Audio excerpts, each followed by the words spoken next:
Molt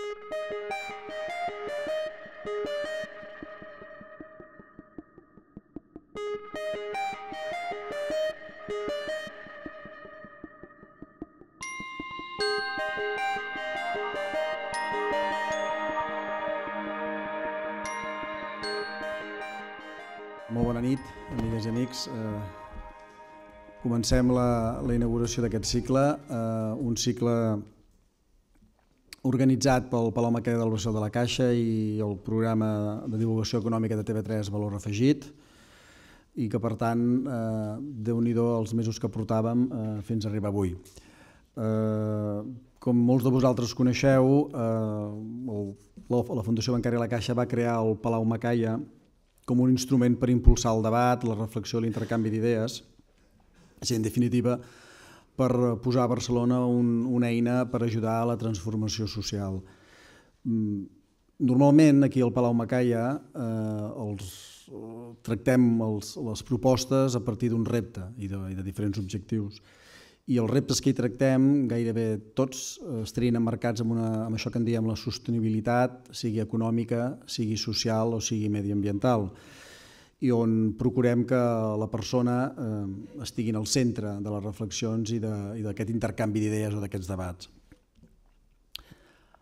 La metodologia que intentem fer, com ja ho veureu tot seguit, o com ja heu vist altres vegades que veniu aquí, és reptes enfocats en clau, tal com en diem, de visió prospectiva, és a dir, imaginar-nos aquell repte com podria evolucionar, quines coses d'aquesta evolució no ens agraden i, per tant, fer propostes, fer hipòtesis, llançar idees per saber com això pot girar o pot canviar. I al mateix temps ens agrada que aquests reptes siguin tractats amb diferents mirades o diferents visions. Per això proposem que els ponents o les ponents siguin persones de diferents formacions i de diferents orígens. Tot plegat, nosaltres creiem que és una manera de tenir un resultat més holístic, que diríem, i per tant, d'aquesta mirada més global o d'aquest resultat més global, intentar assolir això que explicava abans, que aquests reptes els puguem assolir almenys en una clau contemporània. Doncs bé, fa temps, com m'ho explicava, tant amb l'Albert Closes com amb el Pere Gaviria, director i sotsdirector d'aquest programa de divulgació econòmica de Valor Afegit de TV3, ens plantejàvem com poder col·laborar junts en un projecte que des d'una reflexió prospectiva simplement tractés de posar sobre la taula quin panorama social i econòmic s'estava esdevenint en la nostra societat i, en conseqüències, a quins reptes ens estem enfrontant. I també a la vegada estàvem d'acord que la reflexió o el projecte que ens sortís no quedés només en un pla molt teòric, sinó que buscàvem amb tota la voluntat que fos una reflexió que en diem aplicada. D'aquesta manera va ser com li vam demanar a la senyora Marta Engerri, que és la secretària del Cercle d'Economia, que ens ajudés a dissenyar un cicle que contemplés aquest enfocament i aquesta temàtica. I què és el que avui encetem. Jo aprofito per públicament agrair a la Marta Engerri la magnífica proposta de temes i ponents que avui presentem. Gràcies pel teu ajut. Gràcies també a Albert i Pere, perquè això també ha sigut una mica llarg, i permeti'm que també agraeixo als meus companys d'aquí del Palau Macaia l'ajuda a l'acabada de confeccionar aquest cicle. El cicle. Pensàvem que en un món on els canvis van molt ràpids, on l'actual present ens interpel·la i ens fa repensar si els models de creixement econòmic i de benestar social són suficients, i on sobretot un món que ens està mostrant una desigualtat que no minva, que veiem que encara hi segueix, i que probablement ens presenta dubtes sobre la capacitat de generar benestar social, pensem que cal cercar-hi respostes, o com a mínim fer-ne l'intent. I això és el que plantegem a partir d'aquest cicle. El cicle, com explicava abans, està dissenyat com un exercici de reflexió aplicada que posa el focus en com impacten els canvis de l'economia tant sobre les persones com sobre les empreses. A través de diàlegs mensuals, que comencem avui i s'acabaran el mes de juny de l'any vinent, tractarem de trobar respostes amb especialistes, amb diferents especialistes, allò que us explicava de diferents orígens, diferents mirades, sobre aquests impactes. Així, no sé si alguns ja heu pogut agafar un fulletó que ja s'explica al programa, reflexionarem sobre quin model educatiu ens farà falta, sobre el futur de les pensions, sobre els salaris, sobre el model de consum, sobre les noves tecnologies emergents, sobre com seran les empreses del futur. I per començar avui hem convidat el senyor Mr. Philip Stephens, editor associat del Financial Times, que ens dissertarà en una conversa amb l'Albert Closes sobre el moment actual del sistema capitalista, tot fent èmfasi a què cal que el mercat actuï sota les lleis de la competència per tal que el model sigui exitós. I suposo que ara tot seguit ell desenvoluparà la seva tesi. Serà, doncs, un cicle propositiu, que el que intentem fer és aportar, com deia, idees cap al futur, perquè creiem que aquesta insistència en aquesta mirada posada en el demà permet, si més no, reconsiderar. I, per tant, dubtar, com deia el filòsof, ens és un bon punt de partida. I un futur que, com diem a la Fundació Bancària, i permeti'm que m'hi refereixi, voldríem que inclogués els nostres valors i la nostra missió. És a dir, ens imaginem un futur on tinguem una societat on hi hagi més equitat entre les persones, on hi hagi més convivència dins de la diversitat, un futur que sigui més sostenible i un futur que sigui capaç de generar oportunitats. És a dir, en definitiva, un futur que asseguri la igualtat d'oportunitats per a tothom i, sobretot, per a aquells que només ho necessiten.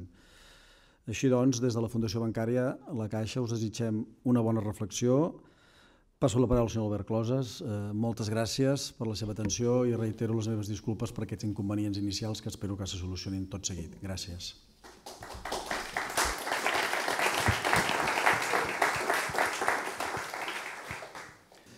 En fi, jo us volia recordar per què estem aquí. Si hem de parlar de l'economia que ve, doncs hem considerat molt lògic... Sí, ara. Ok. Començar pel futur de l'actual sistema econòmic en el que ens movem, que és, almenys de moment, el capitalisme. És un sistema que s'està posant en qüestió com no s'havia fet segurament en dècades. El senyor Stephens és historiador i ja ens ho precisarà o podem parlar sobre això, però jo crec que és una situació segurament com no havíem viscut des dels anys 30 de l'anterior segle o com a mínim des dels turbulents anys 70, on s'està posant en qüestió realment tot el sistema. Nosaltres hem volgut començar, per tant, aquesta conferència anant el que en podríem dir la catedral del pensament econòmic capitalista, que és el Financial Times. El Financial Times, i el senyor Stephens em perdonarà si potser també podem incloure l'Economist, que és competència, tot i que tampoc són exactament el mateix. Potser un és una catedral, un altre és una basílica, no sabem, podem discutir quina és una cosa i quina és l'altra. Però en tot cas hem volgut fer la pregunta del moment. Es pot salvar el capitalisme? Concretament, com es pot salvar el capitalisme dels propis capitalistes? I aquí és on entra el senyor Philip Stephens, perquè aquesta pregunta, aquest com es pot salvar el capitalisme dels propis capitalistes, és el títol d'un article del dia 16 de setembre del senyor Philip Stephens en el Financial Times, que justament ens va motivar a l'equip que hem estat dissenyant aquest cicle doncs a demanar-li que fos ell qui obrís aquest cicle de conferències. Perquè l'article, ja veureu pel que ens explica, realment era molt significatiu. Stephens és la demostració palpable que el Financial Times no és exactament el refugi de les èlits neoliberals o neocons o de la dreta de tota la vida que força gent a vegades es pot pensar. Al Financial Times se li han posat etiquetes de tota mena, fins i tot en els darrers anys hi ha etiquetes, hi ha un tipus de gent que els acusen fins i tot de ser socialdemòcrates, simplement socialistes, amics del Labour, i el que és pitjor per molts britànics, descaradament europeistes. El que segur que és, el Financial Times és una catedral del pensament obert amb la voluntat de ser la consciència crítica del sistema. Philip Stephens és editor associat del Financial Times i articulista setmanal. Va estudiar al Wimbledon College i a Oxford, on va rebre la matrícula d'honor en Història Moderna. Després de passar per l'agència Reuters, que va estar a Londres i a Brussel·les, es va unir al Financial Times l'any 1983. Ja ha plogut molt, han passat moltes coses. Entre moltes coses que ha fet, va escriure un llibre titulat La política i la lliura esterlina, o els polítics i la lliura esterlina, que evidentment és un tema i un llibre que ara pot ser molt interessant repassar el que diu, vist el que ha passat amb el Brexit. I per tant li dono pas ja, ara sí, amb traductor del moment. Senyor Stephens. Okay. Thank you. Wait. Yeah. Okay. Ell també pot estar aquí, As you prefer, if you want to be sit. No, I think if I may, if that's okay. Albert, thank you very much for that. Moltíssimes gràcies per aquestes paraules de presentació tan generoses i moltíssimes gràcies a la Fundació La Caixa per haver-me convidat a venir aquí aquest vespre per parlar-vos. Si mirem el programa dels propers mesos, me n'adono que sóc el primer ponent d'aquest cicle, i aquest cicle inclourà alguns ponents molt distingits, fins al mes de juny. I a mi també se m'ha recordat quins seran els temes que va utilitzar Tony Blair per la seva campanya general passada.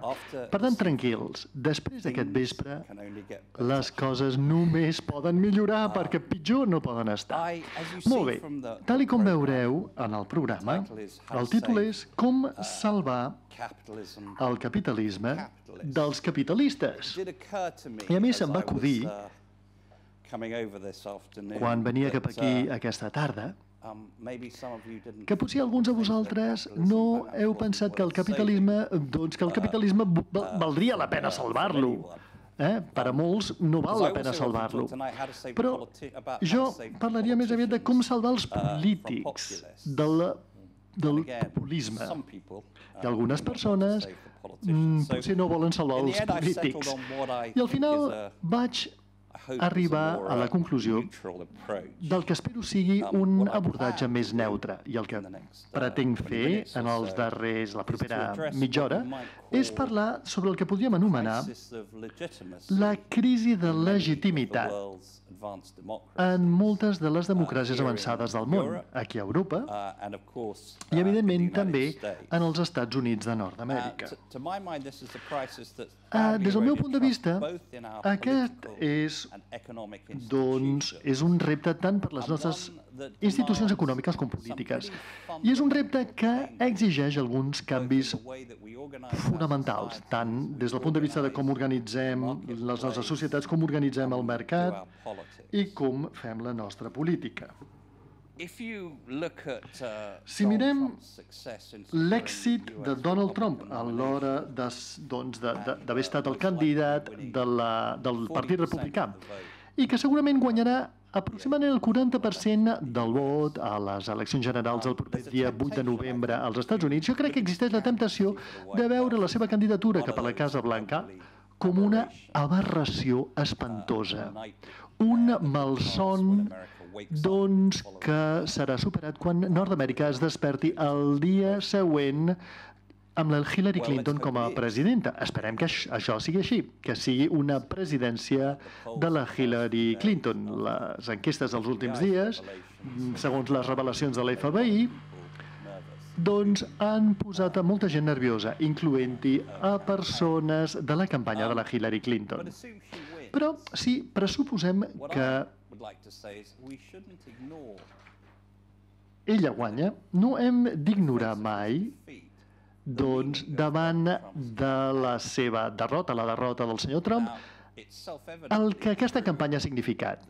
És una veritat evident que el senyor Trump és un polític particularment terrible, particularment espantós. I la seva arribada a una situació de preeminència reflecteix tot un seguit de circumstàncies als Estats Units. El Partit Republicà ha estat profundament dividit en els darrers anys amb l'arribada del Tea Party, la insurrecció, diria jo, doncs del Tea Party contra el vell establishment consolidat del Partit Republicà.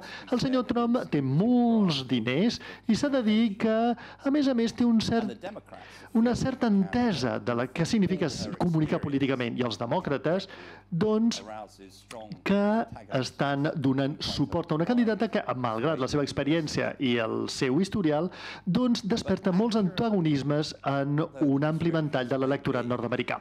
Però encara que aquestes descripcions siguin precises, a mi em sembla que no és suficient senzillament ignorar el senyor Trump com un xenòfob, un misògin i un homòfob i un mentider.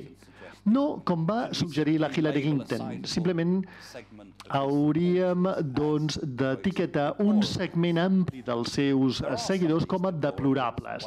Alguns d'aquests deplorables, supremacistes blancs, islamòfobs i tota la resta, sí que són deplorables, però hem d'entendre que el populisme ha esdevingut una força molt, molt important a les nostres societats.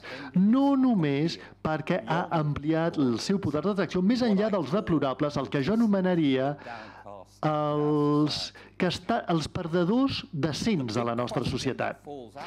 I la gran pregunta que sorgeix de l'èxit del senyor Trump i de l'èxit dels moviments populistes de la dreta en aquesta riba de l'Atlàntic és senzillament què és el que ha succeït a les nostres societats per portar a tantes persones a caure en els braços d'aquest tipus de dirigent polític. Què és el que ha anat tan malament com perquè la Marine Le Pen sigui percebuda com una candidata seriosa pel Palau de l'Eliseu a França?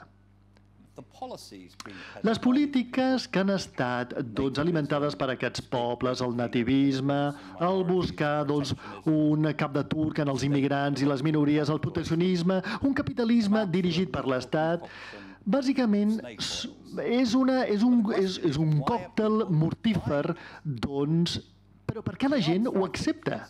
Per què la gent ho accepta?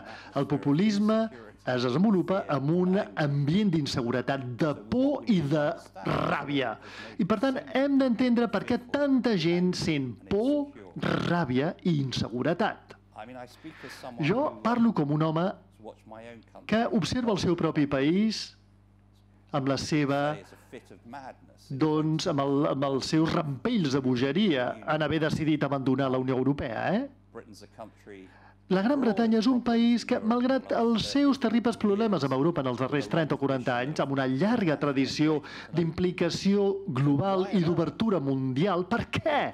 Per què la Gran Bretanya va triar el mes de juny passat, de llançar les barricades contra el seu propi continent? Doncs, encara que no puc respondre a aquestes preguntes, de vegades una manera útil d'entendre el que està succeint ara, en el present, és mesurar el món d'avui i comparar-lo amb el que havíem imaginat que seria, potser fa 10, 15 o 20 anys. Per tant, m'agradaria tornar enrere, ara, durant un segon, als anys 90, que semblaven ser la dècada daurada després de la guerra, del final de la Guerra Freda. Com una persona que ha estudiat història a la universitat, sempre m'he sentit molt escèptic de la predicció de Francis Fukuyama que amb la desfeta, amb el desfeta del comunisme soviètic havíem arribat al final de la història.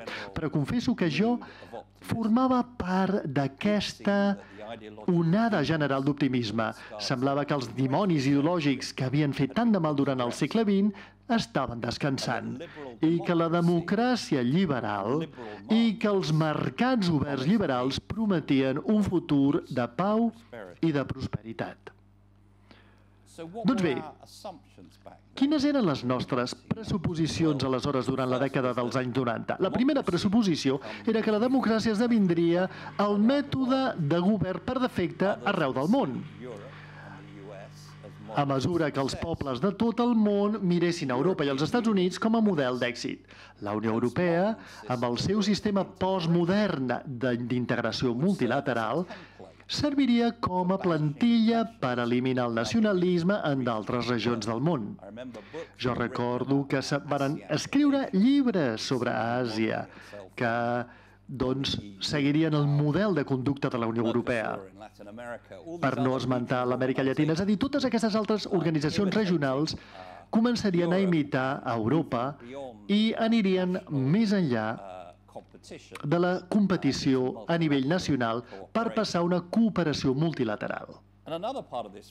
I una altra part d'aquest món és que els Estats Units servirien, potser érem excessivament optimistes, però bàsicament seríem un poder, seria una potència hegemònica benigna que d'alguna manera asseguraria la seguretat global arreu del món.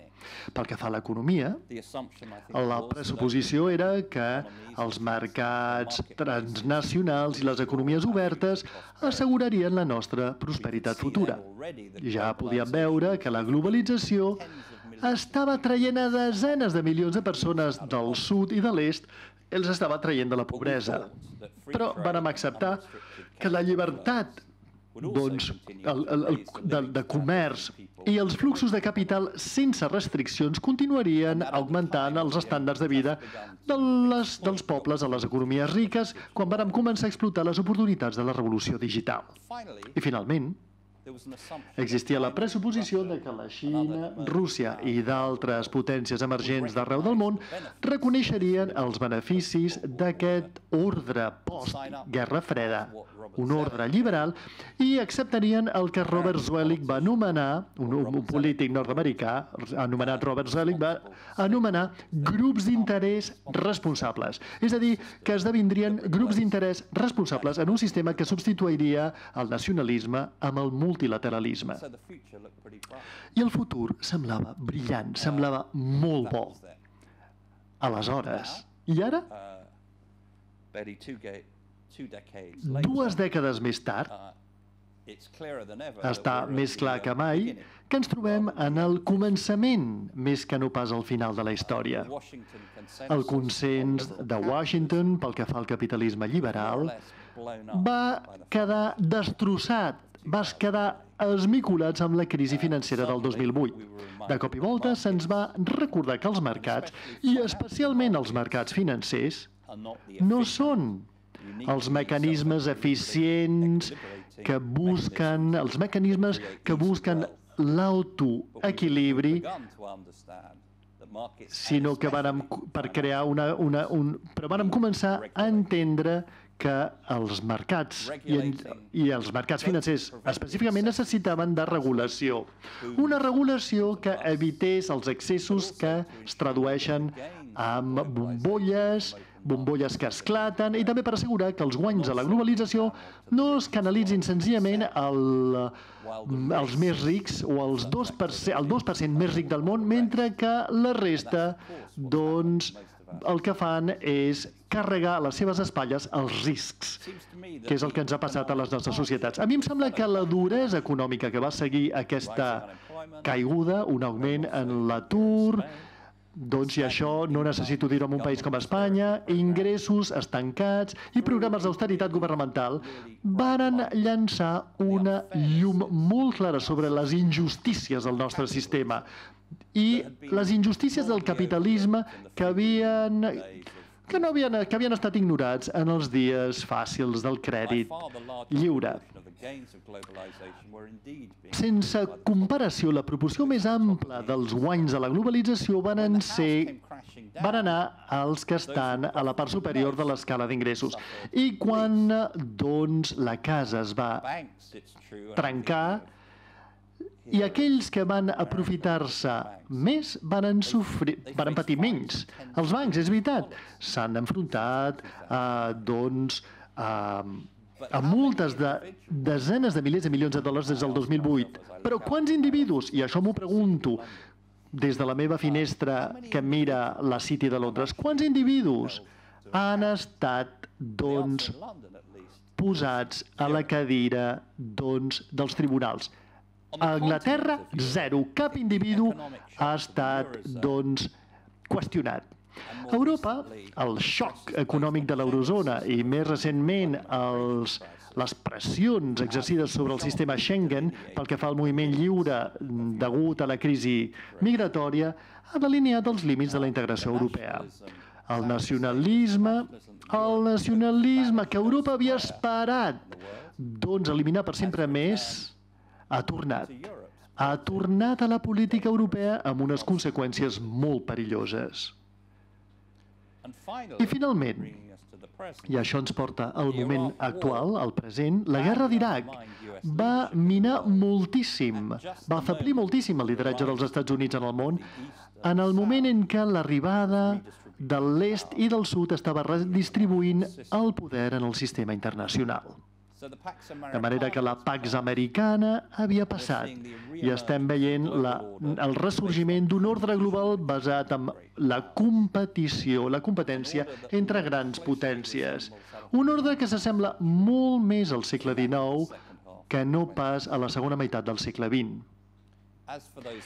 Pel que fa a l'esperança de que d'altres esdevindrien, entre cometes, grups d'interès responsables, doncs bé, la Xina cada vegada sembla més assertiva a l'hora de projectar el seu poder nacional i molt lluny d'acceptar un sistema basat en regles, Vladimir Putin ha decidit annexar-se Crimea i envair la Ucraïna oriental.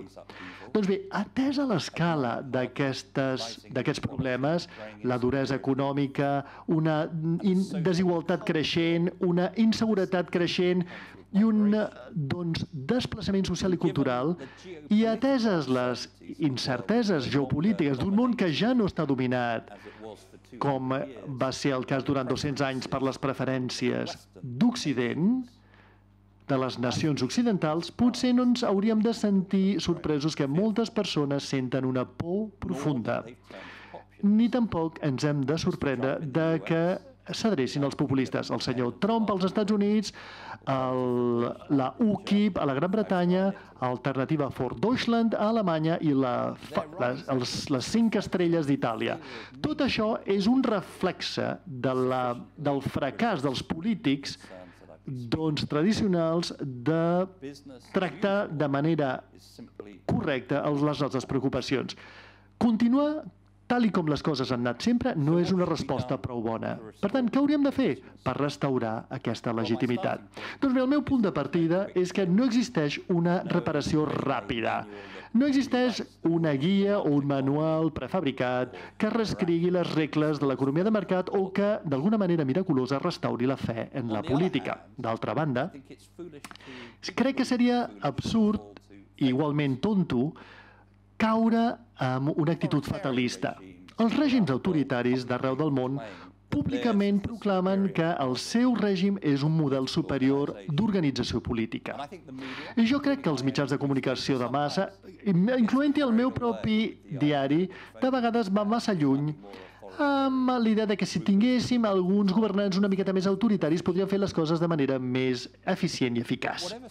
Però a mi el que em sorprèn és que quan jo viatjo a la Xina, per exemple, o a Rússia, o a països així, a mi el que em sorprèn és que els règims d'aquests països tenen molta por.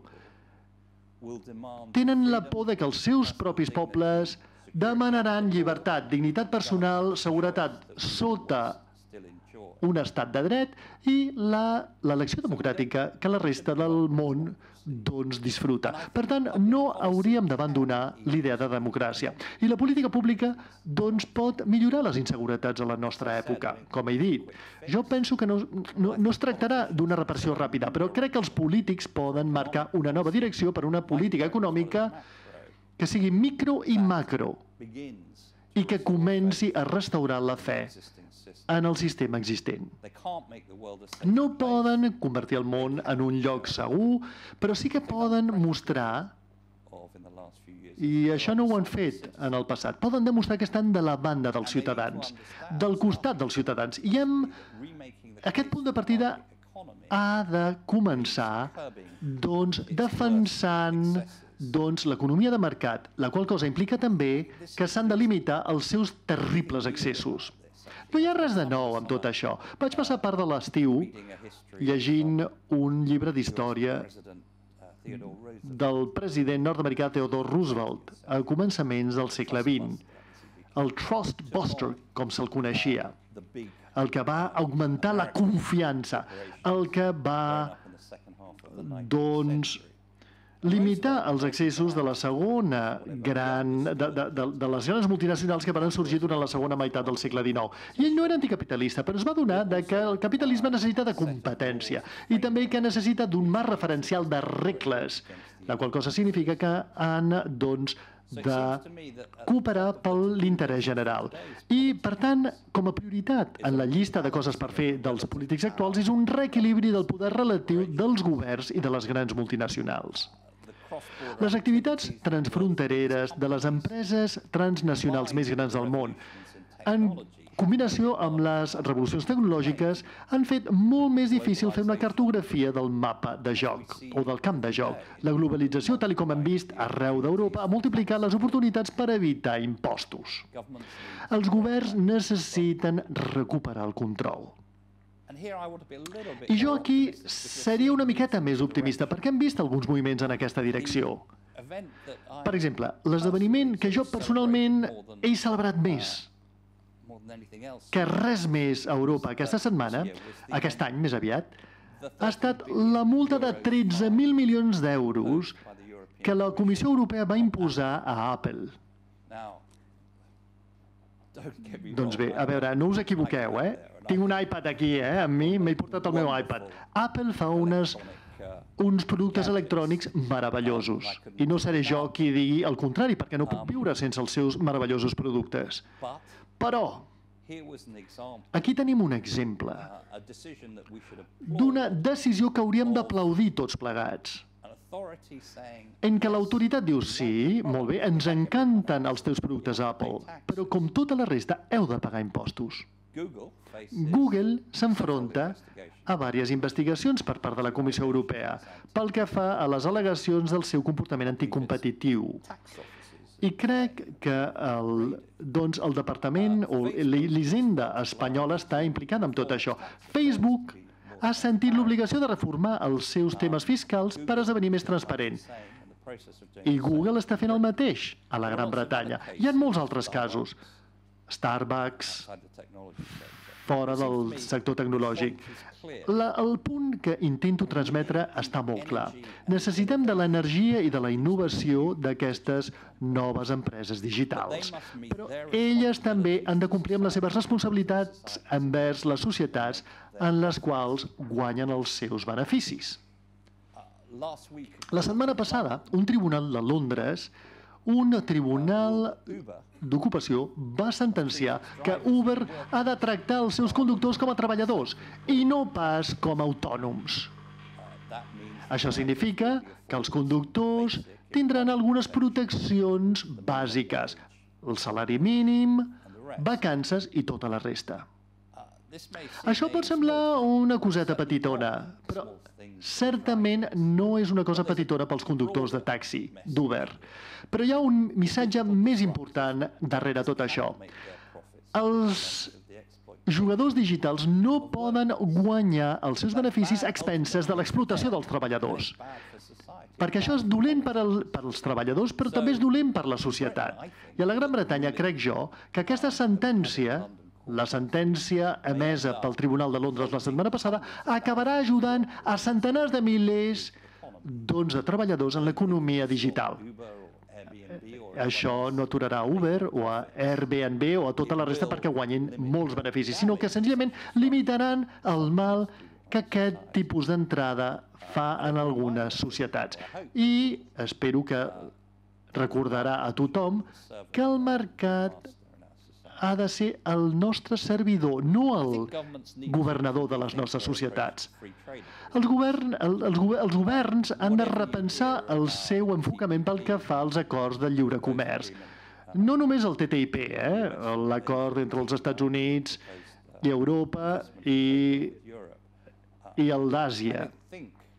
Jo no crec que això succeirà, almenys no succeirà en els propers anys. president Obama va fer un gran esforç perquè l'acord de lliure comercial, de lliure comerç entre Estats Units i Àsia tingués èxit. Però sigui el que sigui el destí d'aquests dos acords, els governs han d'entendre que encara que el lliure comerç pot propulsar la prosperitat, i ho fa, i encara que el proteccionisme és dolent per a tots, i nosaltres a Europa, i qualsevol que miri enrere la història i el que va succeir a Europa ho entendrà en els anys 30. Qualsevol que estudi l'Europa dels anys 30 veurà, doncs, quin va ser el resultat del nacionalisme econòmic i el proteccionisme. Però els guanys del lliure comerç sovint estan distribuïts de manera molt poc equitativa. I també és just dir que alguns acords comercials han estat bons per la tecnologia de la informació, però per qui més és bo? És difícil de veure per qui és bo. Per tant, lliure comerç sí, però no un lliure comerç en els termes marcats per les grans multinacionals. I jo penso que els efectes del lliure comerç, alguns d'aquests canvis de la globalització, els governs han d'estar predisposats a mitigar-los, a reduir-los. Si mirem el referèndum de la Gran Bretanya, un dels grans temes del Brexit va ser la immigració. La gent deia, mira, aquí hi ha massa estranger. Però si mirem acuradament el que deia la gent, de fet, no estaven dient que hi havia un excés nombre d'immigrants. Deien que estaven preocupats i sentien por de l'impacte que tindria l'arribada de noves persones a les seves comunitats, amb llocs al sistema educatiu i els habitatges, etc. Anaven molt més enllà. No parlaven únicament de nombres, de 100.000, 200.000 o 1 milió. I una de les coses més embogides que va succeir, i això és aquí on la política pública marca la diferència.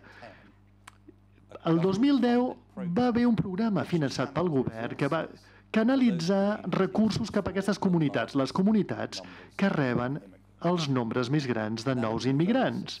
I han tingut molt d'èxit.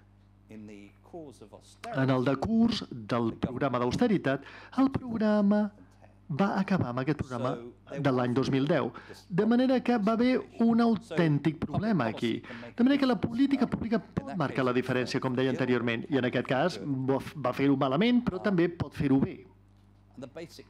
I el punt bàsic és, mira, els mercats demanen béns. El Financial Times és un diari liberal.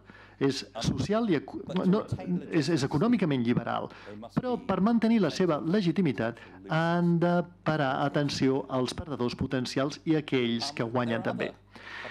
Existeixen d'altres palanques de la política pública que han de ser utilitzades també. Europa, gràcies a Déu, em sembla a mi, està començant a eliminar el seu fonamentalisme fiscal, el fonamentalisme fiscal que ha estat imposat durant el període després de la crisi.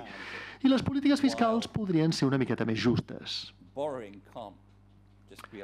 Encara que no es pot permetre començar a demanar en préstec i demanar en préstec en una època en què els interessos són zero, val la pena pensar en com canalitzar les noves inversions i on redirigir la despesa pública. Les polítiques fiscals poden ser més justes. I en el meu propi país, on el sistema del benestar podria ser més generós envers aquells que tenen necessitats genuïnes i més d'usos a l'hora de dirigir algunes altres persones que estan capacitades per treballar cap a un lloc de treball.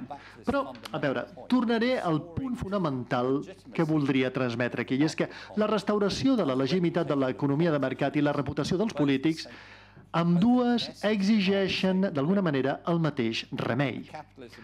Un capitalisme que pari més atenció a les seves responsabilitats socials i evitar les desigualtats grolleres que causa, i una classe política que sigui suficientment independent de les grans multinacionals per posar en vigor les regles de l'estat de dret. Winston Churchill una vegada va dir que la democràcia era clarament la pitjor forma de govern, excepte si la comparem amb les alternatives que té. I tenia tota la raó. I jo penso que el mateix es pot dir del capitalisme. No hi ha cap mecanisme millor per millorar les possibilitats de les persones. Però el que hem après en aquests darrers anys és que els mercats han de ser limitats i la democràcia ha de ser mantinguda honesta. I jo penso que, potser perquè en el fons sóc un home molt optimista, crec que estem anant en la bona direcció. Però certament necessitem accelerar la nostra rapidesa. Gràcies.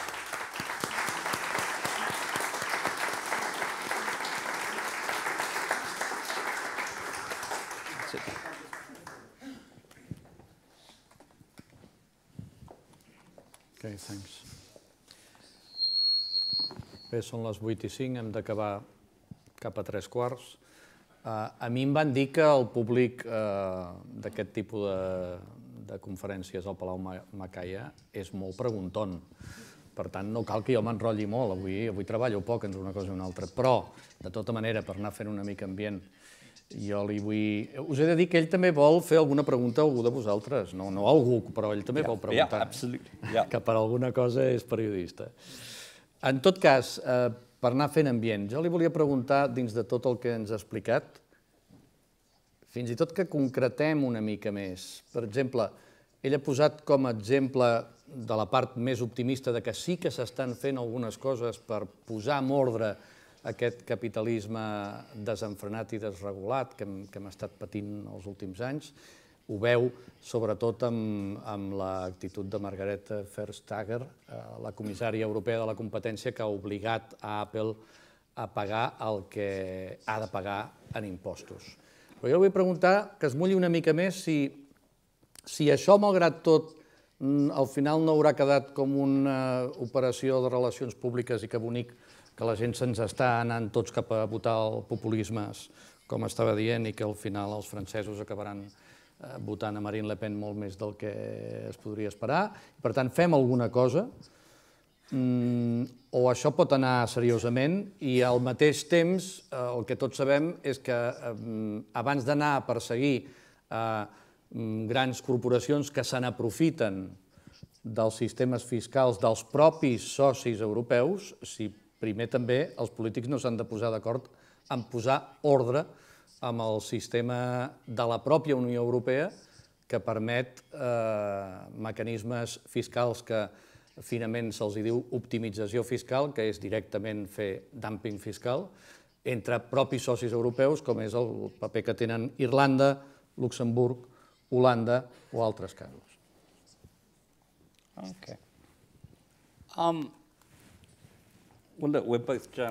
Els dos són periodistes, per tant, els dos som escèptics, des d'alguna manera. I veig perfectament per què dius això. Potser hi ha, doncs, això ha estat una operació de relacions públiques que no portarà enlloc i que tots acabarem votant populista. No. A veure, estic d'acord. Si no es canvien les regles del joc, acabarem amb populisme. Potser no a les properes eleccions a França, però Marine Le Pen és una dona jove i té molt de temps pel davant. I suposo que m'estic basant en l'instint dels polítics per a l'autopreservació. I si mireu el debat, a veure, si es pot dir que hi hagi hagut un debat seriós a la campanya electoral presidencial nord-americana, gran part del debat ha estat sobre la natura del capitalisme. Hem vist, per exemple, a la Hillary Clinton parlar sobre els preus imposats per les farmacèutiques i, encara que ha acceptat grans donacions de Silicon Valley, ha estat molt dura pel que fa a la fiscalitat. I al meu propi país s'està intentant canviar la conversa sobre l'economia de mercat a la Gran Bretanya. Per tant, jo no crec que... A veure, fa 5 anys, si el conseller delegat de Google hagués vingut a Downing Street, doncs li haguessin posat una catifa vermella amb totes les càmeres de televisió apuntant-li, però això no ho he vist. És a dir, aquest home ha intentat anar per la porta de darrere. De manera que hi ha una certa mística, alguna mística que tenen aquests líders, aquests dirigents de multinacionals que s'està perdent. I existeix, crec que a la Gran Bretanya ara, per exemple, en els darrers 20 anys,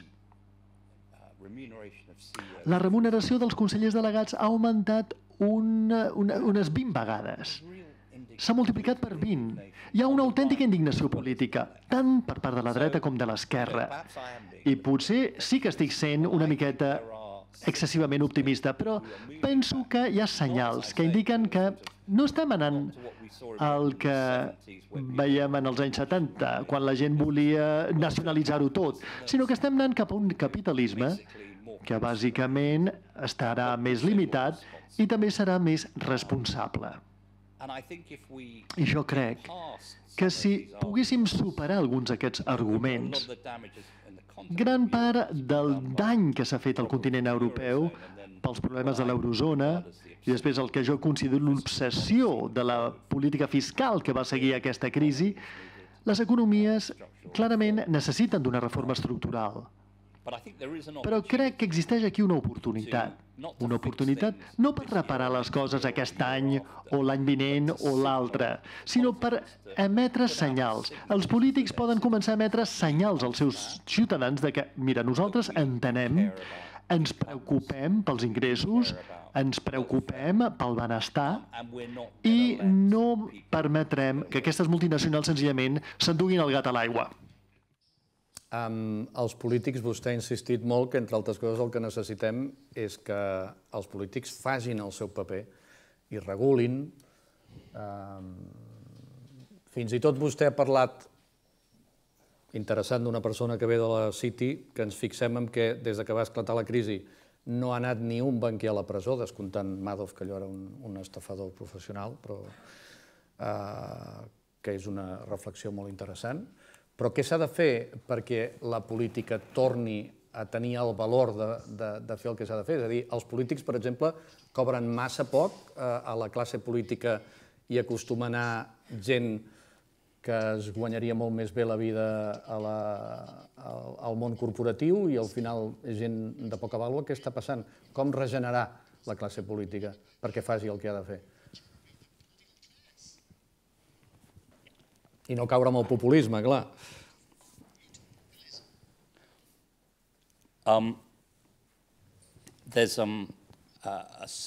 Mira, hi ha un proverb a la Gran Bretanya. Hi ha una dita de que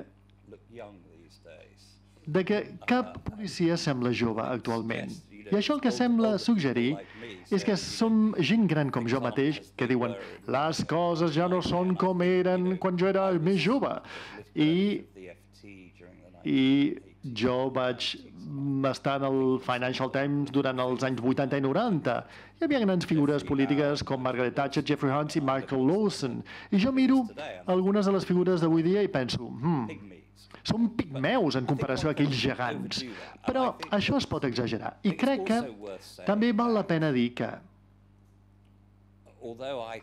encara que jo penso que arreu d'Europa la qualitat dels nostres polítics no és tan elevada com podríem desitjar o esperar, estem vivint un període, estem passant per un període, i això ho intento introduir en les meves observacions, estem passant pel el trastorn polític més important des de l'any 45 a Europa.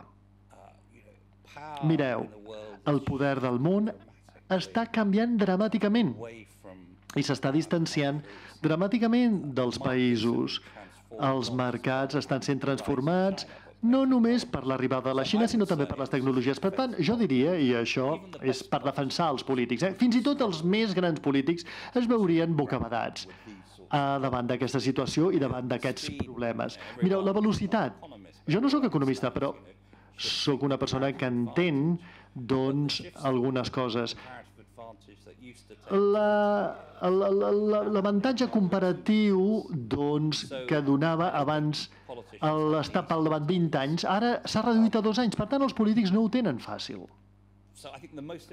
I penso que el més important ara, com he dit anteriorment, és l'emissió de senyals. Dir, ho entenem i estem definint una direcció. I ser més honestos, més sincers amb les persones. Dir, mireu, aquest és un món que està completament capgirat. I fa poc vaig estar en una reunió on Henry Kissinger va parlar fa poc temps. I Henry Kissinger, va dir que ell no havia vist amb tota la seva vida, un període en el que hi hagués tantes crisis simultànies. Crisis que eren immensament complexes i amenaçadores. I aquest és el món en el que vivim. I d'alguna manera, com diuen els nord-americans, estic defensant una miquetona als polítics. Obra social La Caixa, l'ànima de la Caixa.